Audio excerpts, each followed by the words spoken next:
Dr. Jim Cawood, thank you very much for joining us on the Managing Violence podcast. It is an honor. Well, no, it's nice to be invited. I've been a fan and have learned some stuff from your podcast. So it's nice to be invited and have an opportunity to chat. I'll take that. I'm going to print out that quote and put it on the wall that I've taught you something. That's amazing. Jim, I've given you background in the show intro, so we won't walk through the many accolades and achievements of your career, or else we literally just won't do anything else for an hour. But I'm really curious. I found the field of threat assessment early on in my career through the work of Gavin DeBecker, reading The Gift of Fear. And that kind of was the first introduction I had to this whole idea of the prediction and prevention of violence. And it's something that's fascinated me ever since. And I read that as a young psychology student at the University of Queensland. And that kind of changed a lot of what I was thinking about in terms of my career trajectory and what I wanted to study. But I'm curious for you. I mean, you've been in this field for over 30 years. I'm assuming the field of threat assessment was young or not well known at the time that you ended up down this path. So what was your progression? How did you come across threat assessment and get involved? Yeah, I mean, mine, and you're right. I mean, I've been at this so long now, that I kid people that, I was doing workplace violence cases before we even had the term workplace violence. So what ended up happening with me is that I had graduated from UC Berkeley and in ancient Greek political theory, if you can believe it, and decided that I was an action-oriented guy. I had been a martial artist at Berkeley and done some things at the national level there. And so I was looking for some excitement, but I needed a job and I wanted to give back to the community. And so I ended up entering law enforcement.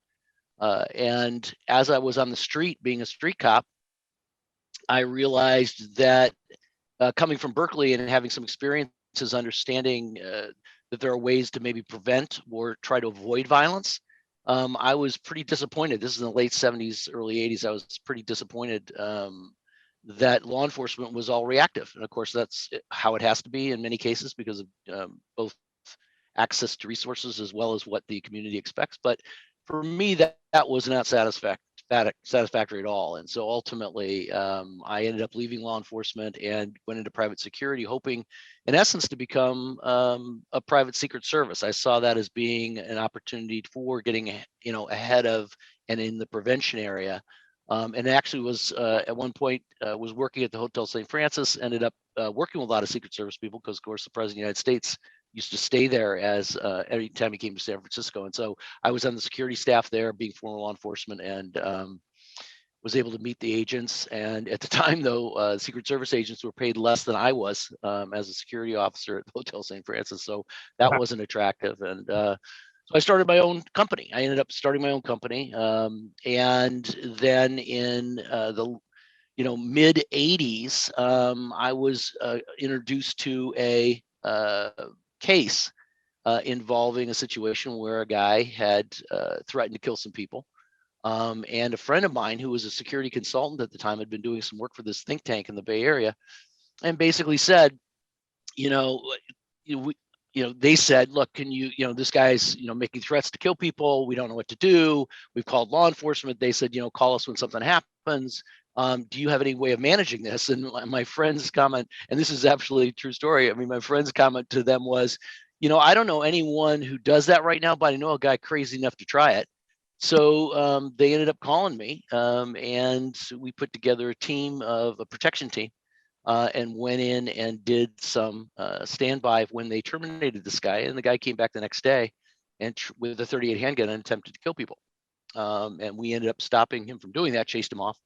Eventually, he was arrested in the community and served time in prison. But that for me was an epiphany moment. I'm like, well, wait a minute. I want to get ahead of this. And I got the chance to do it. Why aren't I learning more about it? And so I began to explore this idea of John Monahan and a number of other thinkers in the academic side had begun to explore around what they called at the time dangerousness assessment, violence risk assessment. It became violence risk assessment or violence assessment, and began to, it obviously very academic and very nascent, very, thoughtful and theoretical, but not very deep yet in terms of our understanding of what we could or could not do. And of course, a lot of it was based on work that was being done in the courts. When you go really back into the history of mental health and what people have been doing back as far as the alienists, we call them psychiatrists now, but originally they were called alienists, which is in and of itself interesting. The courts had, from the mid to late 1800s, and in England and in the United States, had been asking psychiatrists and others to pontificate about whether or not someone was going to be dangerous in the community. But they were doing it strictly by flying by the seat of their pants and what their intuition was. And of course, John Monahan was building off this and trying to make it more scientific, more empirical. And so that was kind of the very beginning. And so I got fascinated with the literature. And then I happened to be lucky enough to be in the Bay Area, San Francisco Bay Area. And of course, there were two doctors, two psychologists that were at the time working in this area too, and very interested. And one was Stephen White, who's still around, and one of the co-creators of the Waiver 21. And a guy named Chris Hatcher. And Chris was the police psychologist for San Francisco Police. And they were starting to do some nascent work in this area too. And of course, we had the one Market Plaza shooting in San Francisco involving Ricky Katawe, who was a domestic violence perpetrator who went into an office building in downtown San Francisco and shot people up, including his aggrieved spouse. And so Chris had gotten involved in that case, Chris Hatcher, Dr. Hatcher, and Steve White, and in terms of unraveling that, what did that case mean? And so I ended up meeting them because there were very few people doing what I was doing on the security side at the time, and the investigation side to feed assessments, and they were very few people doing the assessment side out in the wild, away from correctional institutions or prisons or other mental health facilities. And so we ended up getting called into similar cases like 3 and 4 times in a row, where I'd get called in on the security side and the investigation side. They got called in from the psych side to do the assessment side. And we just, after running into each other 3 or 4 times, we just said, maybe we ought to collaborate. And so we actually became much more formally connected as associates.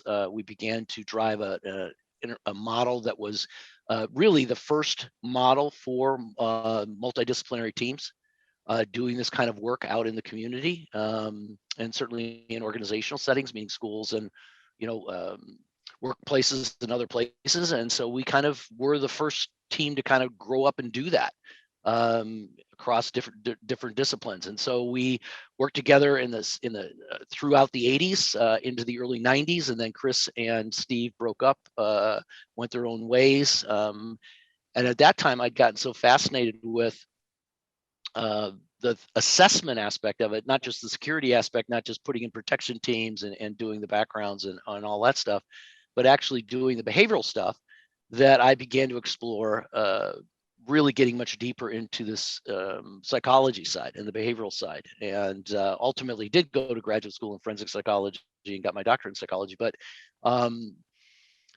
really became very interested in that. And then, of course, about that same time in the early 90s, the Association of Threat Assessment Professionals was beginning to be stood up in Los Angeles with the LAPD threat management team out of the Rebecca Schaefer shooting. And that began to grow with John Lane and his group down there. And of course, Gavin DeBecker was a part of that. Gavin had been doing some early white papers on the issue. And so, he was, a part of that early formation of ATAP. I think I was the 86th member. They had one chapter in the entire world, and you had to fly to LA. Well, you had to come to half the meetings a year. And there were 6 meetings a year, or you wouldn't be able to maintain your membership, because it was all about relationships.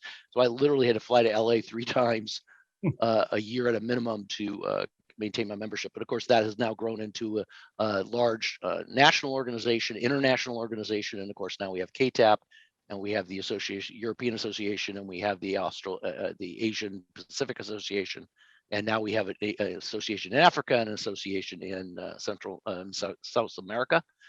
So ATAPs have spread. So anyway, so that's kind of my journey. And of course, I average a new case a day, every day, 5 days a week, 52 weeks a year, and have since the late 80s. Wow. And so, a lot of caseload. I stopped counting years ago, around 5,000 cases. So I just do this all the time, and I do it for federal agencies and state agencies and public and private corporations and post-secondary and whoever else needs the help.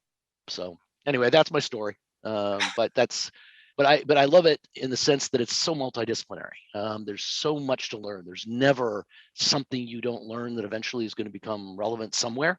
Whether or not it's going to be HR stuff or the legal stuff, and the security, continuing development of security issues as well as exposures.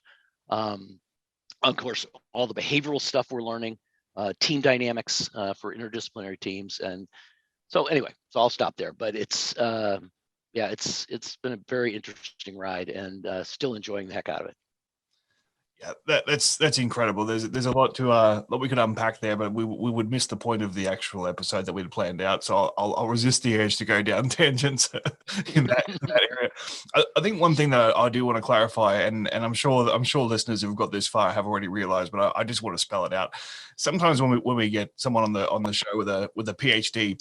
People assume that their knowledge is coming from academic or research base, which is not necessarily a bad thing, but it is sometimes assumed that it comes at a deficit of actual practical experience, and that's certainly not your case. I mean, as you've mentioned, more than 5,000 cases of actual violence, thousands upon thousands of interactions with the prevention and I guess response to real violent incidents. So everything that we're going to cover is not only stand up to academic rigor, but it is informed by practical experience. So we've got a very unique situation here to learn from someone who has not only been there, done that, but also has understood the best practice and best ways of getting there, not just through practical experience, but also through academic rigor. So I just want to make that very clear before we move forward, before anyone dismisses anything because of any bias or prejudice they may have. So. Well, and it's interesting you say that, and that's very kind of you to say, and it is true. But first of all, the cases aren't they're violence related or violence concerning cases. Not all of them led to violence, because obviously the process is successful. But I think the other thing that's really important is that to let you know that that's one of the reasons why I went back to and got an academic grounding in this. In other words, I realized that I love the practical, the hands-on, the ability to really do the work, sit in the room with the people that are destabilized and of concern, and really be willing to go face to face with them and learn from them, and to connect with them, and obviously try to influence them, which is not the case in many of these types of situations. There's a lot of people out there doing violence risk assessment, and we'll talk about the difference between that and threat assessment, that are more than happy to have them come visit an office in a very sterile space, or they're more than happy to do some kind of analysis inside a locked ward or inside a prison cell, but aren't really willing to go out and deal with the dynamics that go on in a community when someone's uncontained and could actually just leave the room and decide to do something violent. And that's the part that I realized, that there was a certain point where there needed to be people that were willing to cross over and do both. And of course, Stephen White, Dr. Hatcher, and some others in the field that do this work. I think of Steve Hart out of British Columbia, and certainly a number of other people with an academic background to a certain degree are willing to do that. But that's pretty rare. Most of the people that are theoreticians don't go face to face. And I'll be blunt, I don't really respect people that aren't willing to go face to face. If you're doing the work, you got to get in the room. You got to be willing to put yourself at risk if that's what the job takes, because that's the best assessment you can do.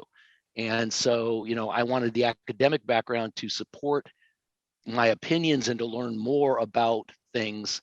But really, it is, I value a great deal the men and women that put themselves on the line every day, and that's who we should really be helping the most, right?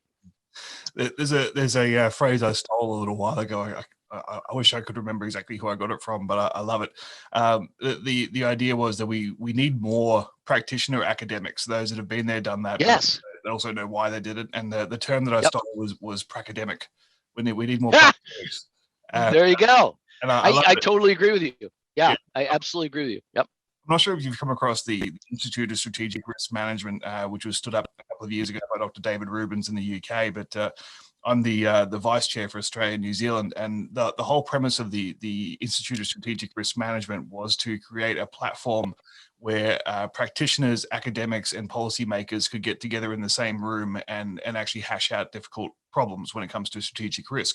And and the idea that we've sort of, or the value that we've found is that oftentimes practitioners know what works because they've done it over and over and over, but they perhaps can't articulate why it works, or they can't really. A lot of it is, well, I just know because of experience. Well, that's not always easy to impart on someone until they have the experience.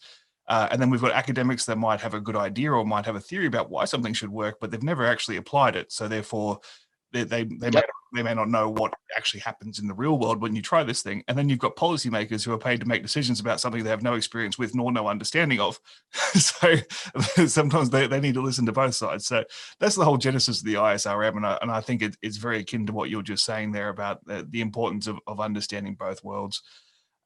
Oh yeah, and the importance of multidisciplinary teams in this work. I mean, the fact is that you need all those different perspectives, and it's going to be the wisdom of crowds that's going to get us to the best outcomes, right? It's not going to be one individual view or one individual core competency.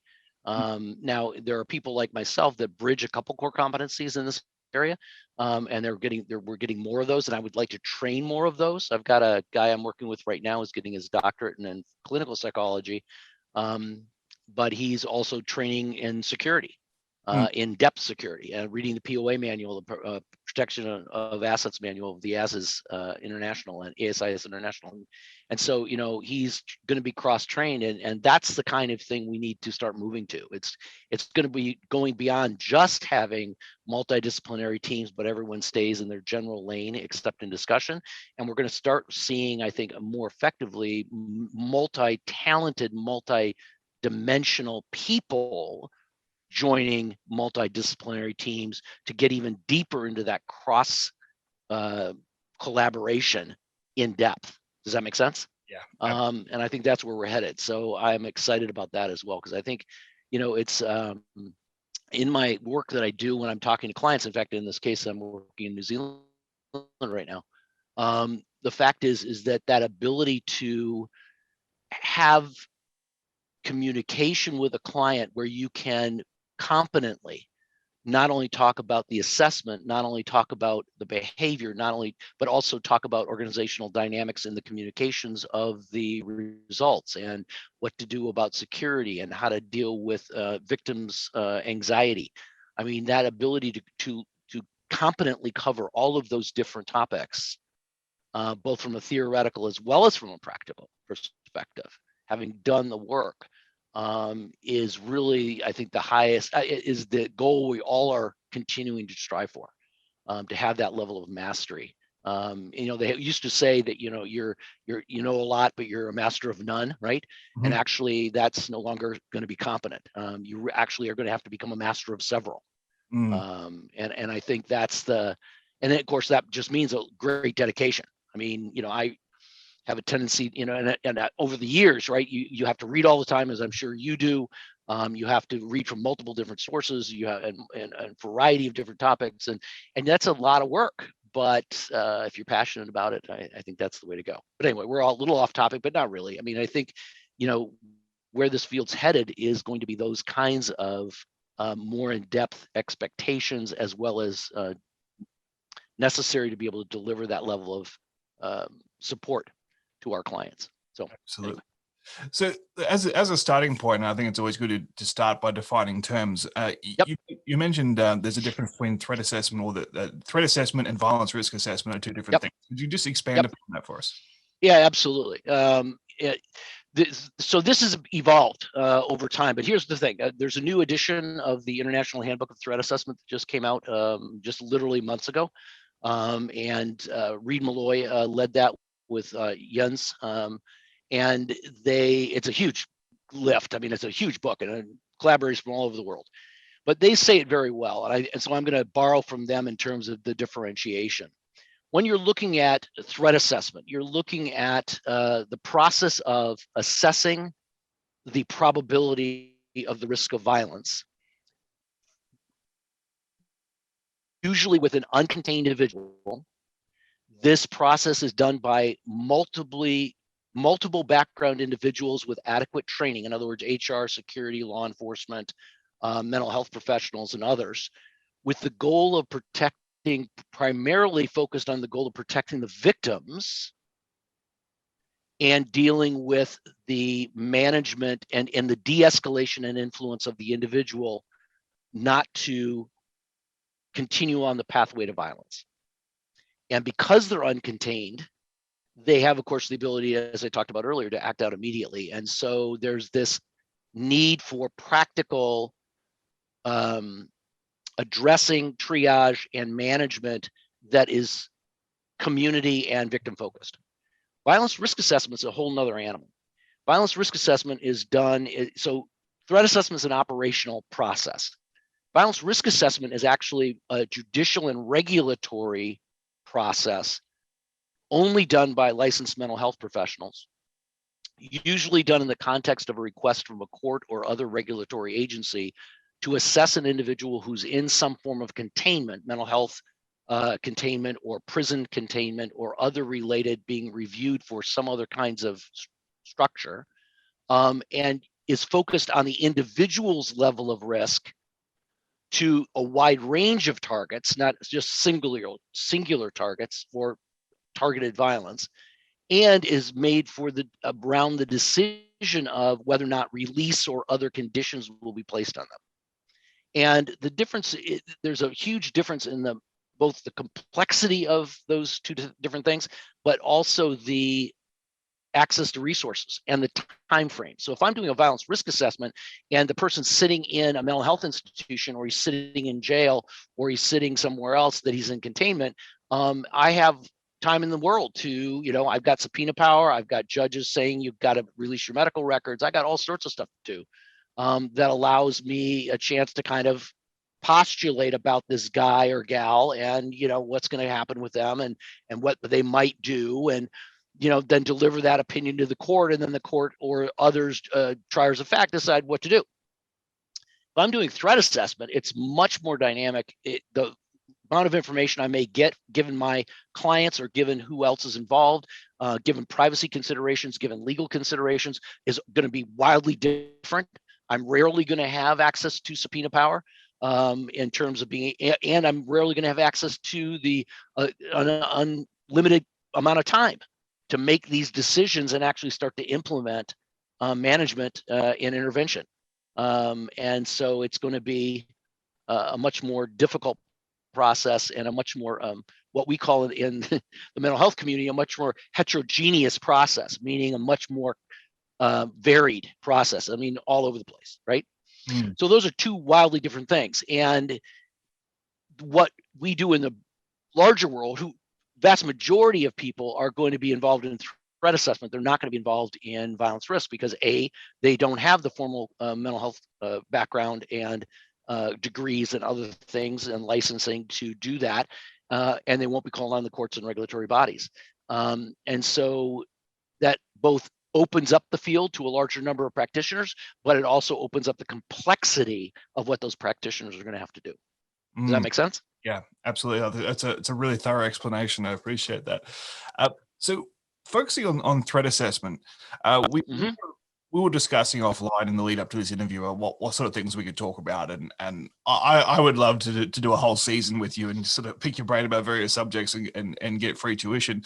But for the sake of focusing on conversation and I guess laying the groundwork, I probably mentioned in the intro that my hope is that we'll do a second, maybe even a third show, depending on the feedback from this one as to what people want to learn more about. But with this show, let's lay the framework of what is your process for doing a threat assessment. So you've been called into a client. I'll let you sort of paint the picture of whatever you want to talk about in terms of what you look for to get started and how you work through this process. Sure. So let me first lay a little bit of groundwork because I want to be sure that we get off on the right foot and the audience understands a couple things, because you and I also had a sidebar in our emails about this idea of prediction. So let me just be really clear. threat assessment and threat management is not about the prediction of violence. It is absolutely impossible to predict whether or not someone will be violent or not. And you realize that that's really a binary question, yes or no, right? They're either going to do it or they're not going to do it. The problem is that there's no way on an individualized basis that you're ever going to know that for a fact, ever. What we don't predict violence. What we do is we look at understanding risk probability for violence in the low, moderate, or high risk category. And on the other side of high risk, let's call emergency services in the community right now and lock down the facility because someone's coming with weapons, right? So it's probabilities. And what that really means, though, and it's important to understand the difference, is that so when I'm doing an assessment of an individual, I'm not saying they will or will not commit an act of violence. I'm saying what's the probability that an individual, given their current behavioral expressions, given their current way of thinking, given their current access to weapons, given the current destabilizers and protective factors that are involved in that person's life and their perception of them, they are going to use violence to achieve their goal. Mm. And so that's really what we're doing here. And so it's a biopsychosocial, contextual, and environmental assessment and management process. And I've written about this obviously in the third edition of my co-authored book with Mike Corcoran, Dr. Michael Corcoran, former Secret Service and law enforcement guy too, who has his doctorate. And we've written about this kind of extensively, but with that as framing, let's talk about kind of how a case flows. So I literally get a call. I mean, it's just like everyone else, right? So I'll get a call. I got two yesterday actually. But I got a call and the guy says, let me tell you what's going on. I heard that I should call you because, I've got 3 employees who say that this guy has threatened them and, I don't know how worried I should be, as an example. And I specialize in organizational violence. And what that means is that I specialize in cases involving institutions or organizations, whether or not it's federal or state or local institutions like courts or departments, or whether or not it's public agency stuff, or whether or not it's post-secondary, meaning universities, colleges, and others, or schools or businesses. But it's going to be around that kind of environment. In other words, either someone is a participant in that environment, meaning they're a student or an employee or something, or the threatener is related, or the person of concern is related to that a person inside one of those organizations. And so I get retained by the organizations for that purpose. And so that's how I get involved. And the reason why I do that is, and I'll be blunt, is because individual clients are rarely controllable. When you start working for individuals, they have a tendency to go their own way and they'll listen to your advice and then they'll go off and do whatever they want to do. If they're assigned to an organization as an employee or have other related connections, then we usually have more ability to influence their behavior. And victimology, as you know, because you're obviously very well steeped in this field, you understand that any kind of situation that could involve violence is going to involve both the perpetrator and, of course, then their dynamic relationship with their victim or victim population. Mm-hmm. And it's that contextual dynamic that actually leads to or de-escalates the possibility of violence. Does that make sense? Yeah. So in many cases, the first thing we can have some influence over is the victim and how they are managing their own behavior, as we're also trying to understand now the person of concern and how then to use that information to influence their behavior. And so ultimately I get this call. So really what it boils down to is I just start listening. I mean, it's very much a listening function. So tell me what's going on, tell me what's happened, tell me what the person said. And I begin to do triage, looking for these biopsychosocial, contextual, and environmental risk factors that I know and have been trained to see that would escalate the risk around violence or de-escalate the risk around violence.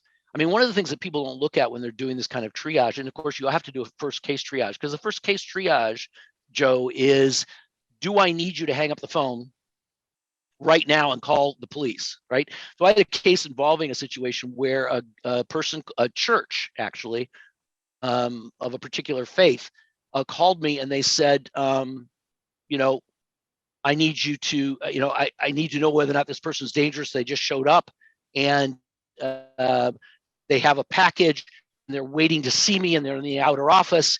And, I don't know what to do. I said, why are you calling me? And they said, well, about 2 weeks ago, we got a call from another caller who said that this person was telling them that they wanted to bring a bomb to my office and kill me. And now this person's here with a bag and I don't know what to do. And I said, hang up the phone and call the police right now and evacuate the building. And they said, no, what should I really do? And I said, no, hang up the phone, call the police and evacuate the building right now. There's nothing else that I can do for you. I don't know what's in the bag. And it sounds to me like we should try to address that first. Right? So this is not a time for great assessment, right? This is triage. Just, get it done, man. Well, it turns out the bag was full of dog poop, which was good because it took the police 25 minutes to get there. So if it had been a real bomb, I'm sure that there would have been a lot of instruction. But the point remains is that you first do that triage. And obviously that's what I'm listening for. I'm listening for those immediate concerns.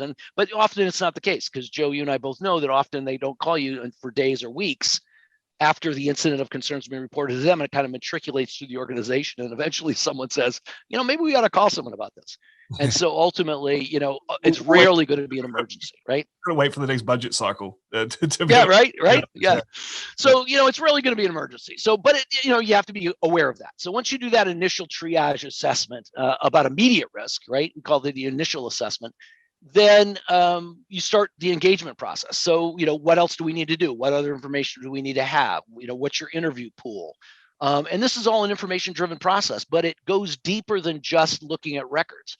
You're looking for the behaviors that are existing in that record that then give you some insight into what might be the reasons why those behaviors are happening, which leads you back to personality or biological or sociological related factors that are driving that behavior. In other words, first we feel things and think things, and those feelings and thoughts lead to actions.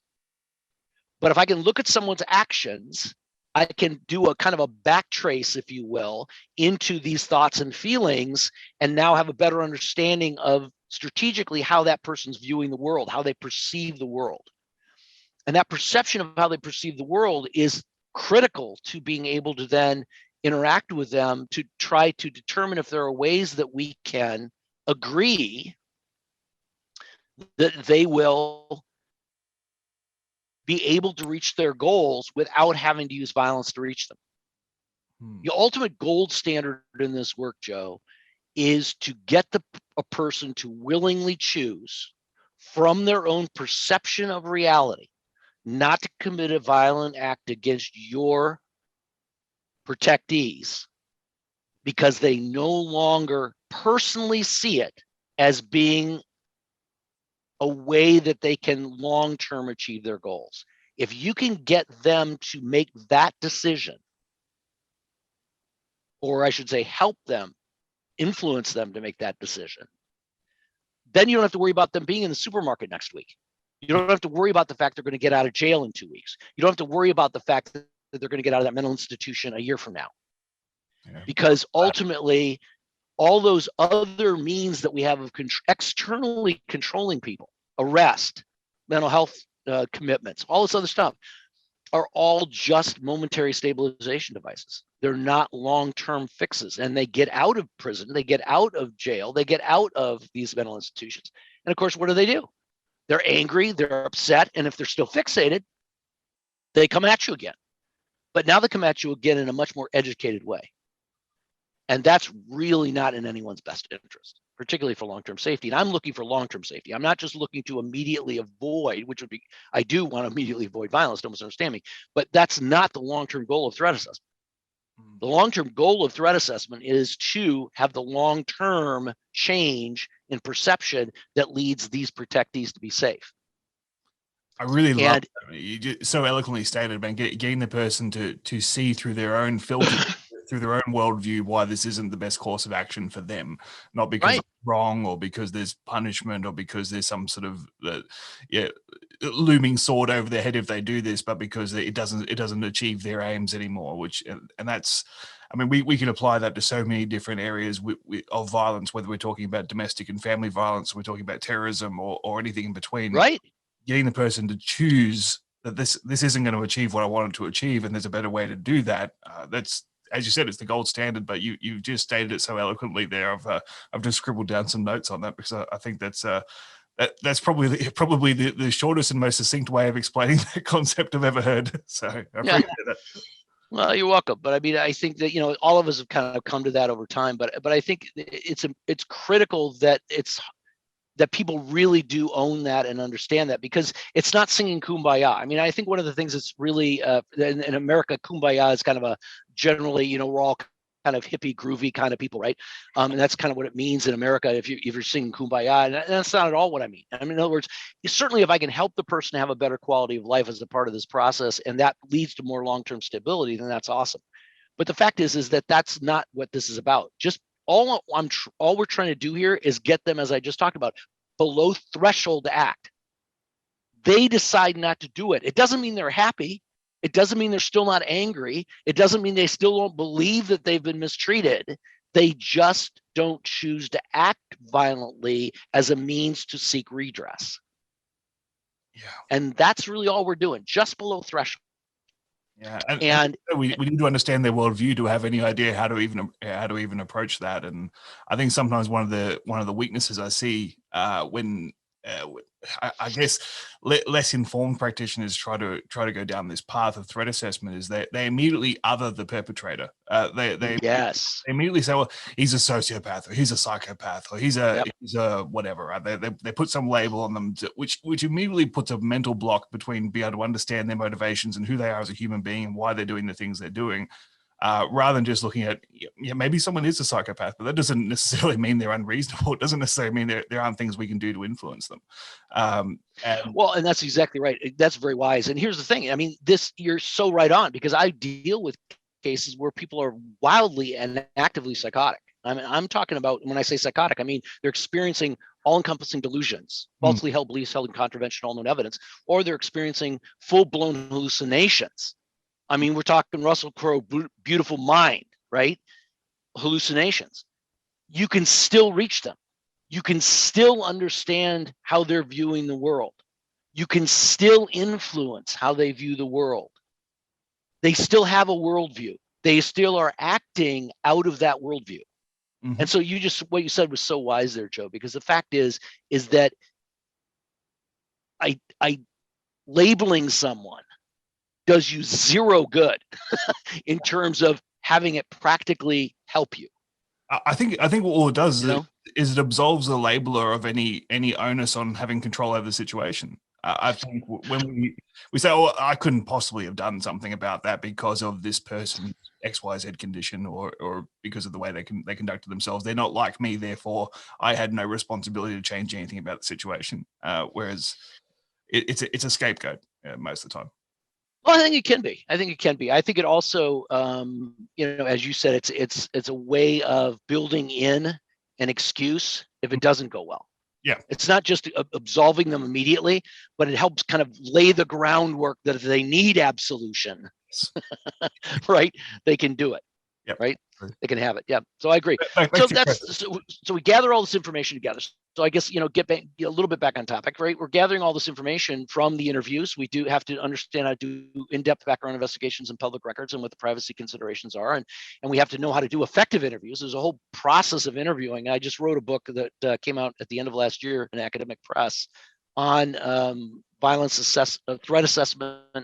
and violence assessment interventions, effective influence. And I talk in there in depth about taking enhanced cognitive interviewing, which I'm sure you've heard of, and many of your listeners have as well, and fusing it with the foundation of motivational interviewing to be able to do these kinds of interviews, in-depth interviews with victims and witnesses and persons of concern, to really be able to draw out of those interviews and those interactions the biological and sociological and psychological information that I'm going to need to be able to understand their worldview and have them feel heard.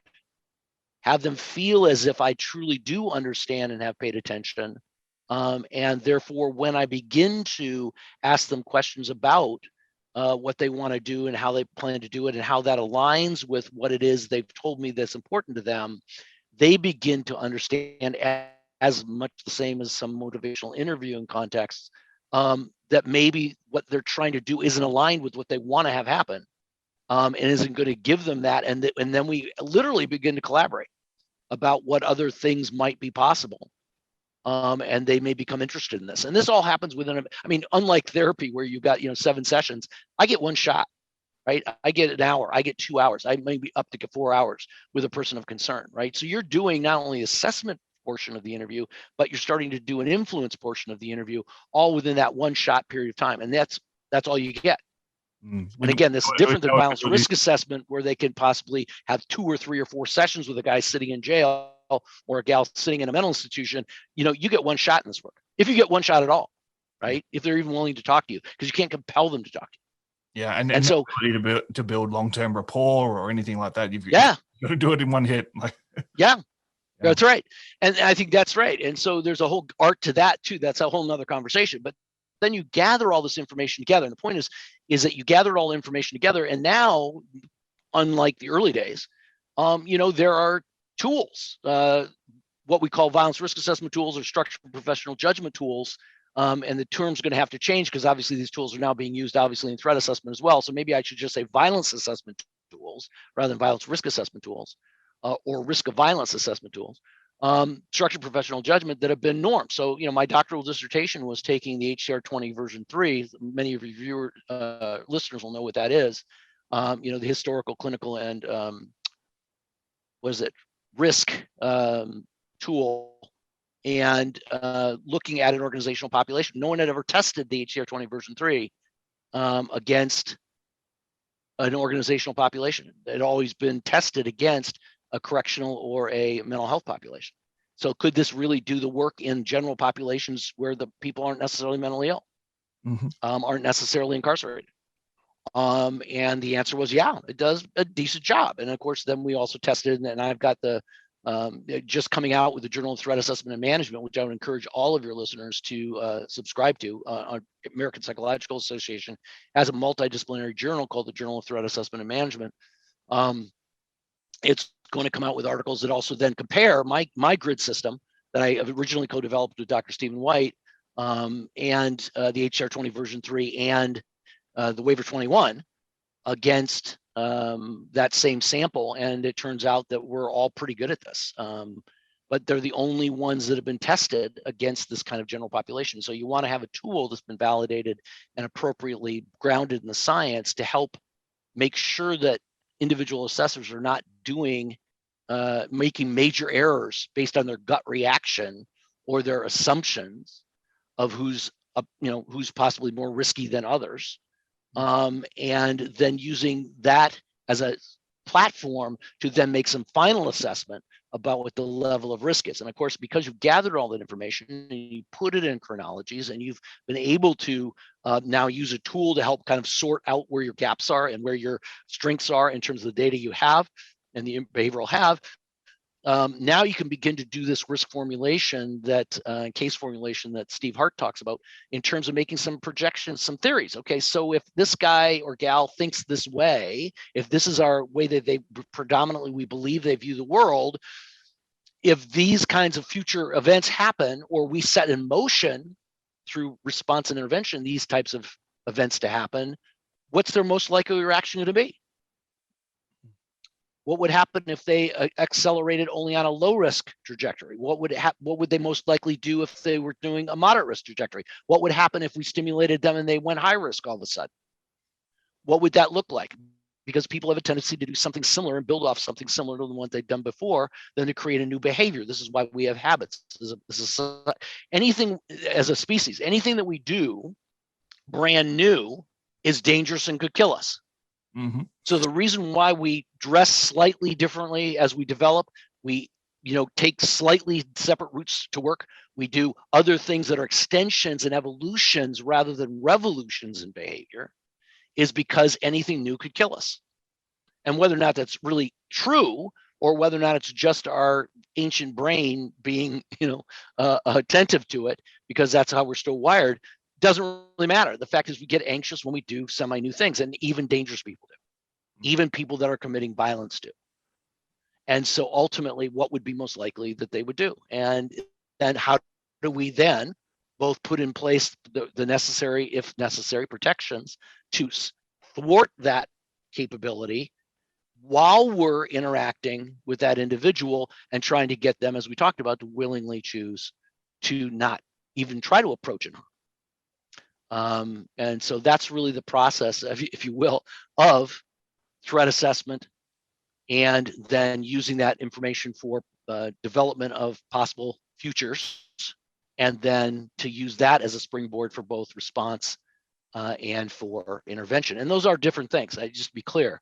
Responses are things that we do coming out of an assessment, a threshold assessment, to be able to extend the assessment and maybe more interviews, maybe background investigation, more file work, maybe more engaging with law enforcement, doing other things that we have no reasonable belief that the individual of concern will have any knowledge of.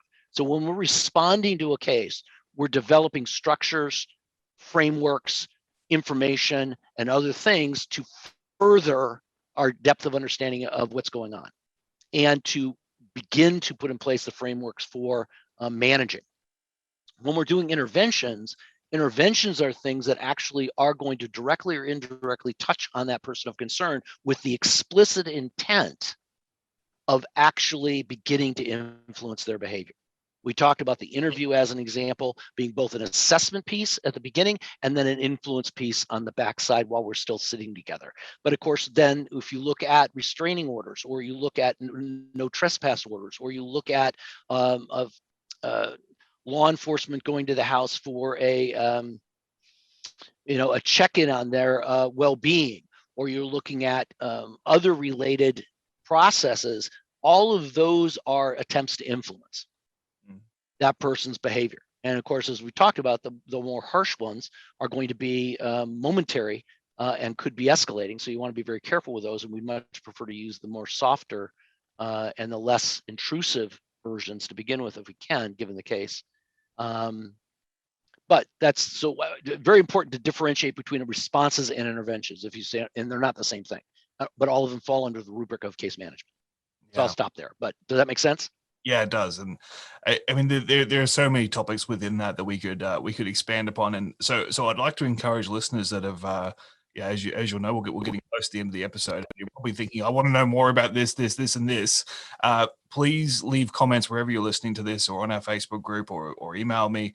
And let me know what you'd like to hear more about, because I really want to get Jim back again, and but we want to know what you want to know more about, so that we can focus the conversation in that direction. So if you are disappointed that you're seeing the hour come up and you're realizing that we haven't gone into the topic you want to talk about, fear not, because we will get there. And even if we end up doing just a Q&A episode with 20 different topics, then so be it. We'll make it happen.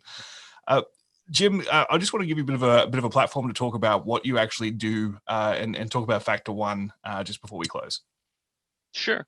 I mean, what we do is exactly what we just talked about. I mean, we're a threat assessment and management firm. That's all we do. We certainly have the investigative background and the security background, as well as the behavioral background. But yeah, I mean, I literally just work cases. I used to have a much bigger organization, and I realized that I just don't like managing people. I like doing work. And so we've kept it pretty small, and I like working cases, and I've got good people working with me, and then when I need to collaborate, I've got great associates that I can work with. So I've got reach all over the world to be able to do the work I need to do, and with other colleagues, both from the TAPs, from the threat assessment associations that people I've met through there. So yeah, that's all we do. So if you've got a need and someone is making you uncomfortable or scaring you, or you don't know, what kind of risk they may pose, then, shoot me an email, give me a call. I mean, it's what I do. So again, though, I specialize in organizations, so not individual cases. And I just want to be really clear about that. So don't send me a concern that your neighbor's a problem. That's really not probably going to be something I'll be very able to respond to. All right. Thank you very much, Jim. It's been fantastic having this interview. You're going to stick around and do some bonus questions with us in just a minute. But for those that are leaving us here, I just want to thank you once again for making yourself available. You're a luminary in the field, and it's great to sit under the learning tree for an hour and hear from you. So thank you on behalf of everybody for sharing your knowledge with us. No, you're welcome, and thanks for inviting me.